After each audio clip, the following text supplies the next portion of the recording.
الحمد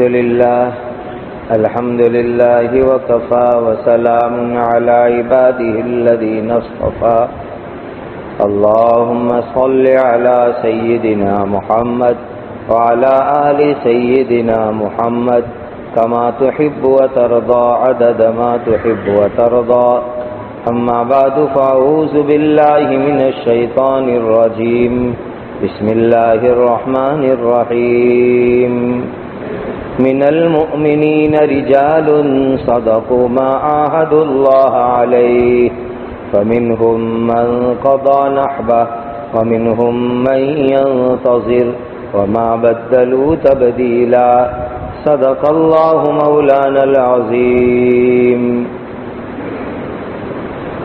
عزیز طلباء، آج 15 اگست کا دن ہے 2017 عیسوی. اس دن کو ہمارے پورے ملک بھارت میں یوم آزادی کے طور پر منایا جاتا ہے. آزادی کا مطلب یہ ہے کہ تقریباً 150 سال اس ملک کے اوپر انگریزوں نے حکومت چلائی مکمل طور پر.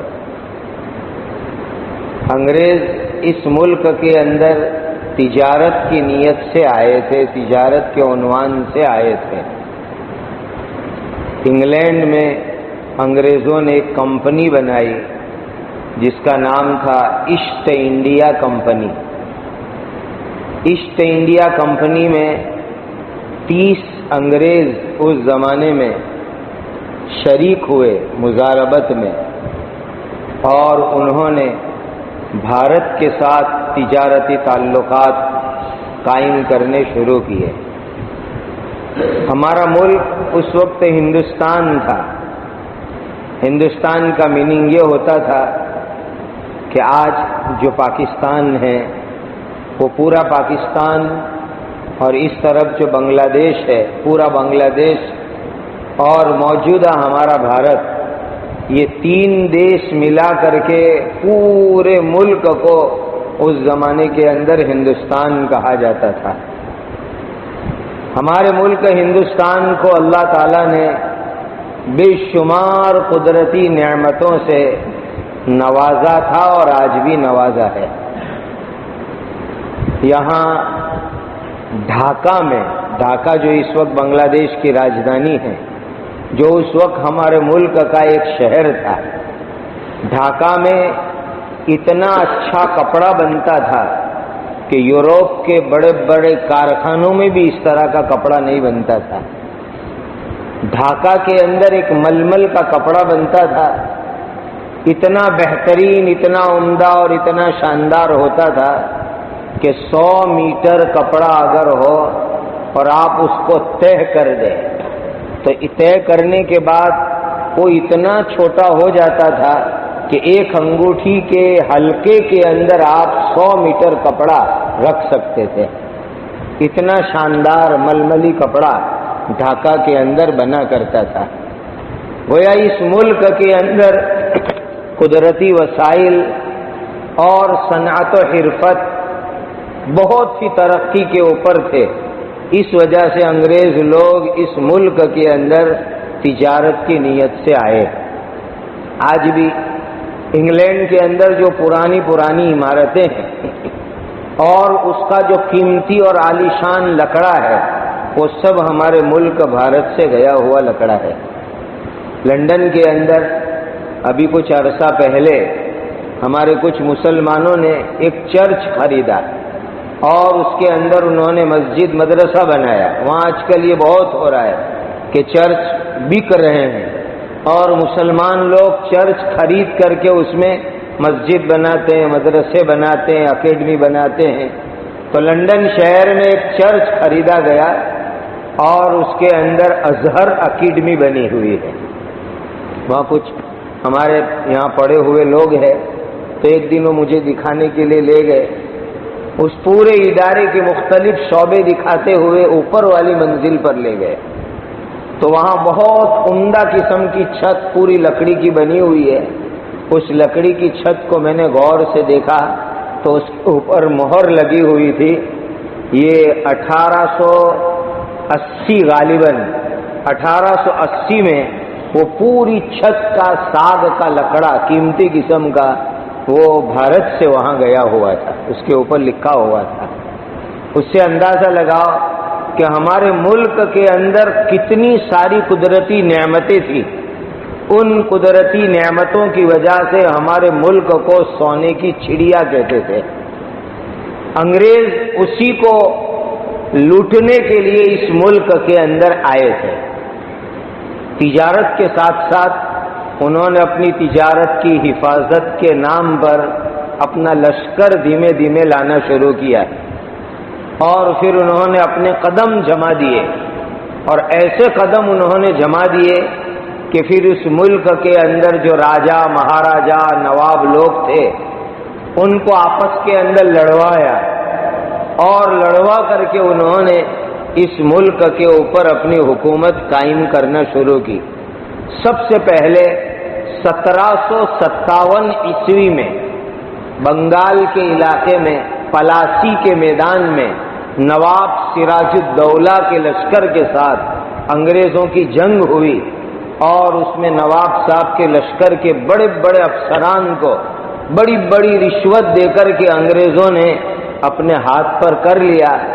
ان بڑے بڑے افسران نے وقت کے اوپر غداری کی، اور جیسے ہی جنگ شروع ہوئی ان کے لشکر کے بڑے بڑے افسران انگریزوں کے ساتھ مل گئے اور نواب سراج الدولہ کو ہار جانا پڑا. یہ 1757 کی پلاسی کی جنگ یہ سب سے پہلی باقاعدہ بڑی جنگ تھی جس کے اندر انگریزوں کو کامیابی ملی اور اس ملک کے اندر ان کی حکومت قائم ہونا شروع ہوئی. 1757 سے لے کر 1857 تک پورے 100 سال تک اس ملک کے اندر مختلف علاقوں کے اندر چھوٹی موٹی راجاؤں کی، مہاراجاؤں کی، نوابوں کی حکومتوں کے اوپر انگریزوں نے آہستہ آہستہ قبضہ کیا. ان کی ہمت بڑی 1799 کے اندر جب انہوں نے میسور میں شری رنگا پٹنم کے میدان میں سلطان ٹیپو شہید رحمت اللہ علیہ کو ہرایا، اور شری رنگا پٹنم کے میدان کے اندر انگریز لوگ کامیاب ہوئے، فاتح بنے. اس حکومت کو سلطنت خداداد کہا جاتا تھا، حضرت سلطان ٹیپو شہید رحمت اللہ علیہ کی حکومت کو. 1799 میں میسور کے قریب ایک بڑا میدان تھا شری رنگا پٹنم کا. اس میدان کے اندر کچھ غداروں کی وجہ سے حضرت سلطان ٹیپو شہید رحمت اللہ علیہ کو ہار جانا پڑا، اور انگریز لوگ وہاں بھی کامیاب ہوئے. جس دن سلطان ٹیپو شہید ہار گئے اس دن انگریزوں کے لشکر کا کمانڈر جنرل ہارس نے اعلان کیا تھا کہ آج سے ملک ہندوستان ہمارا ہے. اور 1799 کے بعد پھر ان کی ہمت بڑھی اور دلی کی طرف آگے بڑھے، یہاں تک کہ 1857 تک میں پورے ملک کی چھوٹی بڑی حکومتوں کے اوپر انہوں نے قبضہ کر لیا. اور آخری قبضہ 1857 میں مغلیہ سلطنت کا مرکز دلی کا لال قلعہ، اس کے اوپر انہوں نے مکمل قبضہ کر لیا. اور لال قلعے کے اوپر جو انگریز مسلمانوں کا، مغلیہ حکومت کا، ہندوستان کا جو پرچم لہرا رہا تھا اس کو اتار کر کے وہاں انگریزوں نے اپنا پرچم یونین جیک لہروا دیا. اس دن سے پورے ملک کے اوپر انگریزوں کی مکمل حکومت قائم ہو گئی. 1757 سے لے کر 1857 تک پورے ملک کے اندر بہت سارے مسلمان راجا مہاراجا بادشاہوں نے اس ملک کی آزادی کے لیے بے شمار قربانیاں دی. 1857 کے اندر جو جنگ لڑی گئی اس میں تقریباً 4.5 سے 5 لاکھ مسلمان شہید ہوئے اور 55,000 علماء کرام کو پھانسی پر لٹکایا گیا. 1857 کی جنگ کی ناکامی کے بعد 1866-67 میں دارالعلوم دیوبند کی بنیاد رکھی گئی. اس جنگ کی ناکامی کے 10 سال کے بعد جب دیکھا کہ اب انگریز اس پورے ملک کے اندر حکومت پر آ چکے ہیں، اور ان انگریزوں نے اس ملک میں عیسائیت کی تبلیغ شروع کر دی۔ وہ چاہتے تھے کہ اس پورے ملک کو عیسائی ملک بنا دے، اور اس ملک کے ہر مذہب کے لوگوں کو عیسائی بنا دے، چاہے ہندو ہو، چاہے سکھ ہو، چاہے مسلمان ہو، ہر ایک کو انہوں نے عیسائی بنا دینے کا پروگرام بنایا، اور پورے ملک کے اندر انہوں نے جا بجا عیسائی مشنریاں بھیجی۔ ایسے موقع کے اوپر ہمارے اکابرین نے دارالعلوم دیوبند کی بنیاد رکھی۔ دارالعلوم دیوبند کو قائم کرنے کا ایک مقصد تھا اس ملک کو انگریزوں سے آزاد کروانا، اور دوسرا مقصد تھا اس ملک کو عیسائی ملک سے، عیسائی ملک بننے سے بچانا، اور اس ملک کے اہل ایمان کے ایمان کی حفاظت کرنا۔ ان اہم مقاصد کے لیے انہوں نے دارالعلوم دیوبند کی بنیاد رکھی۔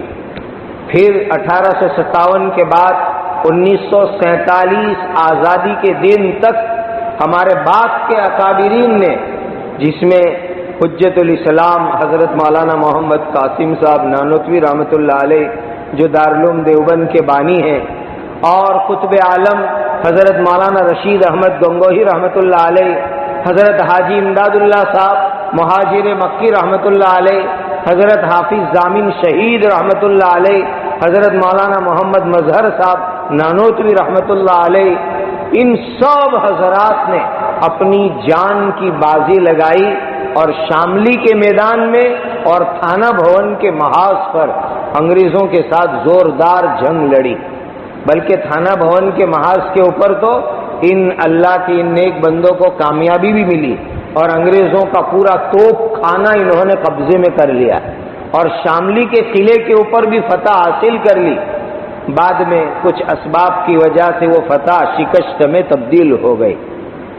پھر اس ملک کے آخری آزادی کے دور میں جب ضرورت پڑی کہ ہندوؤں کو بھی ساتھ لے کر کے اب مل جل کر کے جنگ لڑی جائے، تو حضرت شیخ الہند رحمۃ اللہ تعالی علیہ، حضرت مولانا محمود حسن دیوبندی رحمۃ اللہ علیہ جب مالٹا کی جیل سے رہا ہو کر کے آئے، تو انہوں نے ایک ہندو لیڈر مسٹر موہن داس کرم چند گاندھی جو افریقہ سے آیا ہوا تھا، اس کو حضرت شیخ الہند رحمۃ اللہ علیہ نے خود پسند کیا، اور پسند کر کے حضرت مولانا عبد الباری فرنگی محلی رحمۃ اللہ علیہ نے اس کو مہاتما کا لقب دیا، اور جمعیت علماء ہند کے فنڈ سے پورے ملک میں گاندھی جی کا سفر کروایا گیا، اور بتایا گیا کہ ہندوؤں کی طرف سے لیڈر ہوں گے، اور اب مسلمان ہندو مل جل کر کے اس ملک کی آزادی کے لیے آخری لڑائی لڑیں گے۔ تو ایک وکیل کو، بیرسٹر موہن داس کرم چند گاندھی کو مہاتما گاندھی بنانے والے حضرت شیخ الہند رحمۃ اللہ علیہ تھے، اور حضرت مولانا عبد الباری فرنگی رحمۃ اللہ تعالی علیہ تھے۔ ان حضرات نے ان کو قائد بنایا، اور پھر اس ملک کی آخری جنگ آزادی لڑی گئی۔ اور یہ بات بھی ذہن میں رکھنا کہ پاکستان کے جو ٹکڑے ہوئے، یہ ٹکڑے یعنی انڈیا کے ٹکڑے ہوئے پاکستان بنا، تو ہمارے بزرگان دین اس کو پسند نہیں کرتے تھے۔ اس وقت ہمارے جمعیت علماء ہند کے اکابرین، دارالعلوم دیوبند کے اس دور کے اکابرین سب مخالف تھے کہ پاکستان بننا نہیں چاہیے، ایک متحدہ ہندوستان رہنا چاہیے، اور ایک متحد ملک یہ باقی رہنا چاہیے۔ لیکن اس وقت کے اوپر نہایت گندی اور گھناؤنی سیاسی گیم کھیلی گئی، اور اس میں محمد علی جینا کو تو صرف ایک اوپر دکھانے کا ہیرو بنایا گیا، ورنہ اس کے پیچھے بہت سارے اس ملک کے نام نہاد لیڈران تھے جنہوں نے جان بوجھ کر کے ملک کی تقسیم کروائی۔ ہمارے بزرگان دین حضرت شیخ الاسلام مولانا سید حسین احمد مدنی رحمۃ اللہ علیہ، مجاہد قوم و ملت حضرت مولانا حفظ الرحمان صاحب سہاروی رحمۃ اللہ علیہ، حضرت مولانا سید ابوالکلام آزاد رحمۃ اللہ علیہ، یہ سارے حضرات ایک ساتھ مضبوطی سے تھے کہ پاکستان بننا نہیں چاہیے، یہ پورا ملک متحد رہنا چاہیے۔ لیکن کچھ گندے لوگ تھے جن کی سوچ بھی گندی تھی، اور جو لوگ آج ملک کی آزادی کے ہیرو مانے جاتے ہیں، ایسے لوگ ہی ملکوں کو تقسیم کرانے کے اندر آگے آگے رہے۔ بہرحال جمعیت علماء ہند نے، ہمارے دارالعلوم دیوبند کے مشائخین نے ملک کی تقسیم کو منظور نہیں کیا، بلکہ انہوں نے آخری گھڑی تک مخالفت کی اور دل دکھتے ہوئے ملک کی تقسیم کو منظور کرنا پڑا، اور 1947 کے اندر تقسیم ملک کی تکلیف کے ساتھ یہ ملک کو آزادی ملی۔ 14 اگست کو پاکستان بنا اور 15 اگست کو رات 12 بجے بھارت کی آزادی کا اعلان کیا گیا۔ اس وقت مولانا آزاد نے فرمایا تھا کہ اگرچہ پاکستان الگ ہو گیا لیکن وہ ایک ملک 25 سال بھی باقی نہیں رہ سکے گا، اور ہوا ہی ایسا کہ 25 سال پورے ہونے سے پہلے پہلے پاکستان کے بھی 2 ٹکڑے ہو گئے، اور مشرقی پاکستان الگ، مغربی پاکستان الگ، اور بنگلہ دیش بن گیا۔ یہ بنگلہ دیش بعد میں بنا، تو یہ اصل پاکستان کا حصہ تھا، اور مشرقی مغربی پاکستان یہ 2 ٹکڑے ہو کر بنگلہ دیش وجود کے اندر آیا۔ تو آپ حضرات خوب کتابیں پڑھیے، اس ملک کی آزادی میں پہلے دن سے لے کر آخری دن تک ہمارے بزرگوں نے اپنا خون دیا، اپنی جان کی قربانیاں دی، اور بڑی محنت سے اس ملک کو آزاد کرایا۔ یہ تاریخ، یہ اتہاس، یہ ہسٹری آپ کتابوں کے اندر پڑھیے۔ حضرت مولانا سید محمد میاں صاحب رحمۃ اللہ علیہ کی کتاب ہے علماء ہند کا شاندار ماضی، 3 جلدوں میں کتاب ہے، وہ آپ پڑھیے۔ اور دوسری بھی بہت ساری کتابیں اس موضوع پر لکھی گئی ہے۔ حضرت مدنی رحمۃ اللہ علیہ کی بھی کتاب ہے تحریک ریشمی رومال کے اوپر، اسیران مالٹا نام سے حضرت مولانا سید محمد میاں صاحب رحمۃ اللہ علیہ کی بھی کتاب ہے۔ ان کتابوں کو پڑھنا چاہیے تاکہ آپ کو پتہ چلے کہ اس ملک کی آزادی میں ہمارا کتنا بڑا حصہ ہے، اور ہم پوری قوت کے ساتھ باہر لوگوں کو کہہ سکے یہ ملک ہمارا بھی ہے اور اس کی آزادی میں ہمارا بھی پورا حصہ ہے۔ اللہ سبحانہ و تعالی اس ملک کو ظالموں کے ظلم سے، فتنوں کے فتنوں سے ہر ہمیشہ سلامت رکھے، اور یہاں عدل و انصاف اور جو ہے امن و امان ہمیشہ باقی رہے۔ وآخر دعوانا ان الحمد للہ رب العالمین۔ سبحان ربک رب العزت عما یصفون وسلام علی المرسلین والحمد للہ رب العالمین۔